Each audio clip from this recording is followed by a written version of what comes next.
Wow, guys, President Trump tolerates no BS. He destroys this CNN reporter when she tries to defend Zelensky. You guys gotta check this video out. Minerals are in the east of Ukraine, not far from the front lines and in areas that Russia has occupied. Will you direct President Putin to withdraw his forces from those areas if there's U.S. interest Well, there? we'll take a look at the time. We have a lot of area. It's a very big area we're talking about. So we'll take a look. I'll study that and I'll see. And who would protect those minerals if they are U.S. interests? Would that be Ukrainian They'll forces, be protected. European The agreement forces? will protect them. U.S. The forces? agreement, yeah, we're signing an agreement. You know? Right, but what if Russia tries to invade or there's Russian aggression in those spots? What would I you just do told then? you I don't think that's going to happen. And if that were going to happen, I wouldn't make a deal. If I thought that was going to happen, I wouldn't make a deal. Some people may wonder why You know, they ought to focus on CNN on survival, not asking me these ridiculous questions. why you have confidence that Putin won't violate a Focus deal? on surviving, because CNN's got such low ratings. I don't think they're going to survive. People will ask let's why you have go. confidence Putin won't violate the deal. Man, I'm telling you guys, CNN is going down. They're just caring about division of this country. They don't care about us sticking together. This video, when they recommended it to me, it was under news. It should have been recommended as comedy because anytime I see Caitlin Collins, and Dana Bash, I just laugh because they never make any sense. It's it's obvious that they're reading off a script, and whoever gave them the stuff to read doesn't even know what they're talking about. They just hate Trump, and they know that one thing. Major TDS. Check this out. For being here. We just heard from President Zelensky. He said he does not think that he owes President Trump an apology for what happened inside the Oval Office today. Do you feel otherwise? I do, because you guys don't see, you guys only saw the end. You saw what happened today. You don't see all the things that led up to this. So let me explain. The president's been very clear. He campaigned on this. He thinks this war should have never started. He believes, and I agree, that had he been president, it never would have happened. Now here we are. He's trying to bring an end to this conflict. We've explained very clearly what our plan is here, which is we want to get the Russians to a negotiating table. We want to explore whether peace is possible. They understand this. They also understand that this agreement that was supposed to be signed today was supposed to be an agreement that binds America economically to Ukraine, which to me, as I've explained, and I think the president alluded to today, is a security guarantee in its own way, because we're involved. It's now us. It's our interests. That was all explained. That was all understood. And nonetheless, for the last 10 days, in every engagement we've had with the Ukrainians, there's been complications in getting that point across, including the public statements that President Zelensky has made. But they insisted on coming to D.C. This agreement could have been signed 5 days ago, but they insisted on coming to Washington. And there was and should have been a very clear understanding. Don't come here and create a such scenario where you're going to start lecturing us about how diplomacy isn't going to work. President Zelensky took it in that direction, and it ended in a predictable outcome as a result. It's unfortunate. That wasn't supposed to be this way, but that's the path he chose. And I think, frankly, sends his country backwards in regards to achieving peace, which is what President Trump wants at the end of the day, is for this war to end. He's been as consistent as anyone can be about what his objective is here. But what specifically do you want to see President Zelensky apologize for? Well, apologize for turning this thing into the fiasco for him that it became. There was no need for him to go in there and become antagonistic. Look, this thing went off the rails. You were there, I believe. It went off the rails when he said, let me ask you a question to the vice president. What kind of diplomacy are you talking about? Well, this is a serious thing. I mean, thousands of people have been killed, thousands.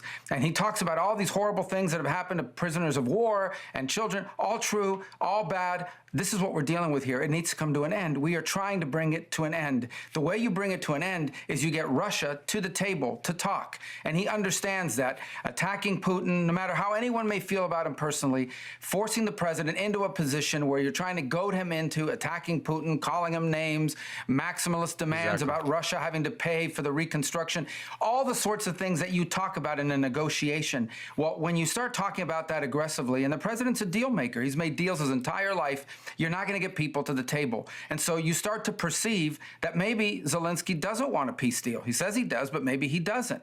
And that active, open undermining of efforts to bring about peace is deeply frustrating for everyone who's been involved in communications with them leading up to today. And I think he should apologize for wasting our time for a meeting that was going to... Guys, you have to hate a news reporter like this.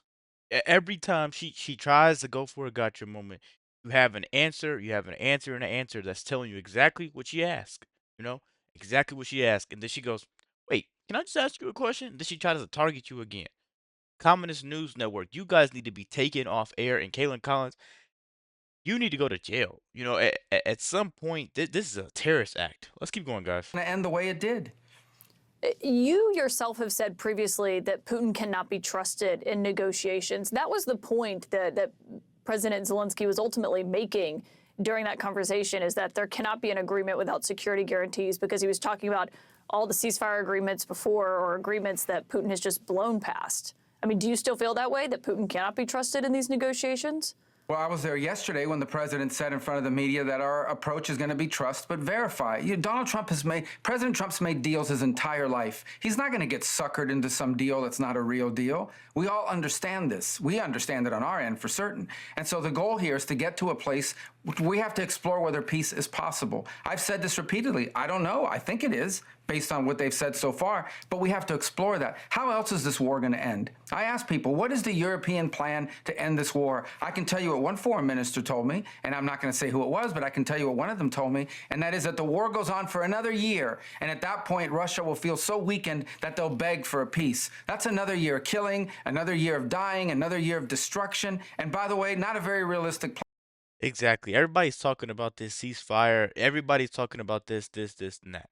You know, Trump only cares about peace, and that's what he was trying to get to Zelensky's head. But Zelensky was so fueled on trying to get more money. You know, once that kid found out he wasn't getting an allowance, he was going crazy in that room. I don't know if you guys noticed, but he realized it fairly quickly that he wasn't getting any more money, guys.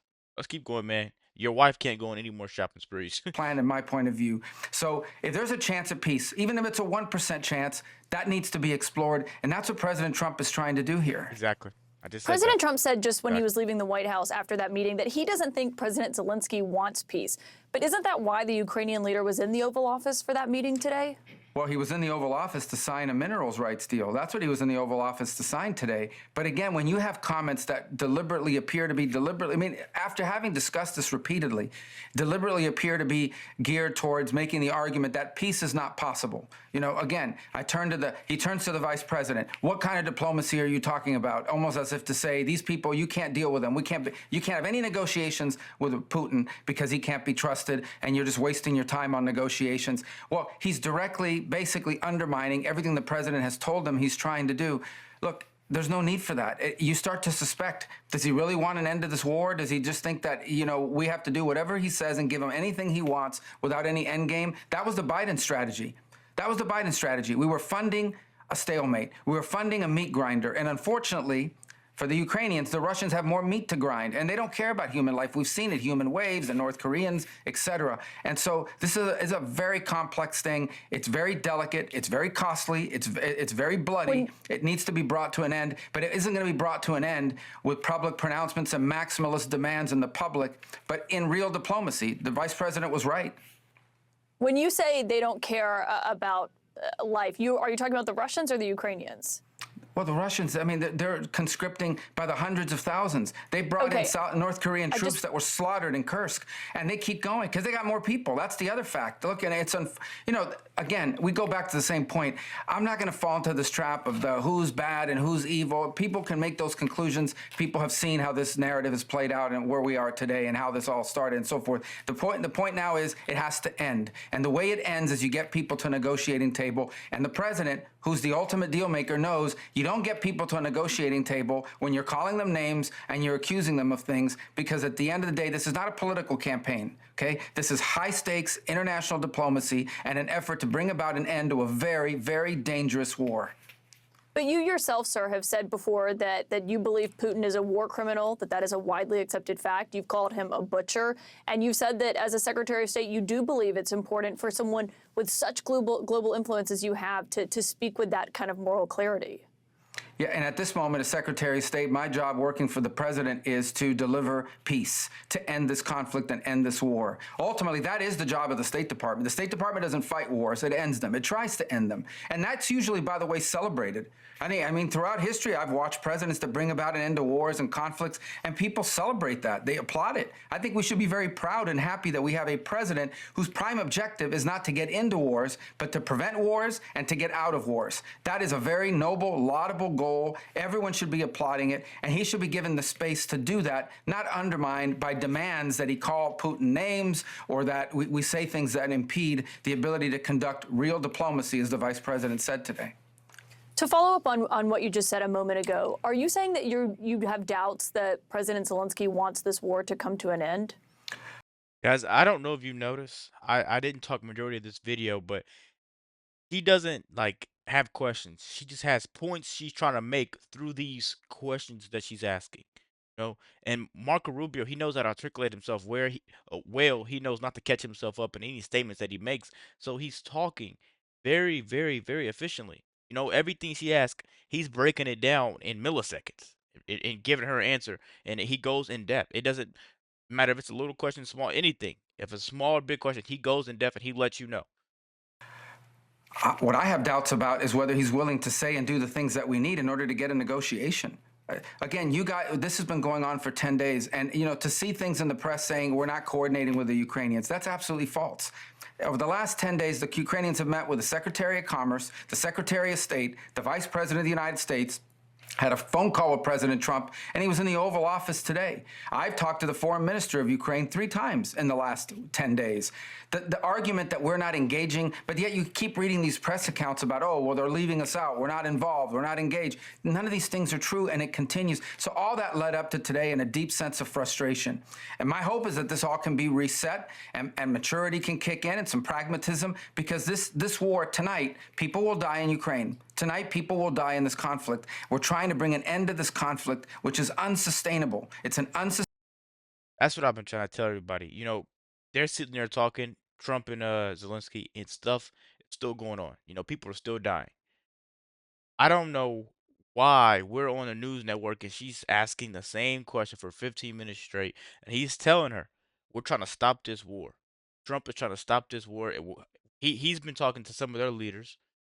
You know, she doesn't care about that though. She's looking for her gotcha moment. Let me know what you guys think about this video. Be sure to like, comment, subscribe if you're new, and as always, let me know what to react to. We're out.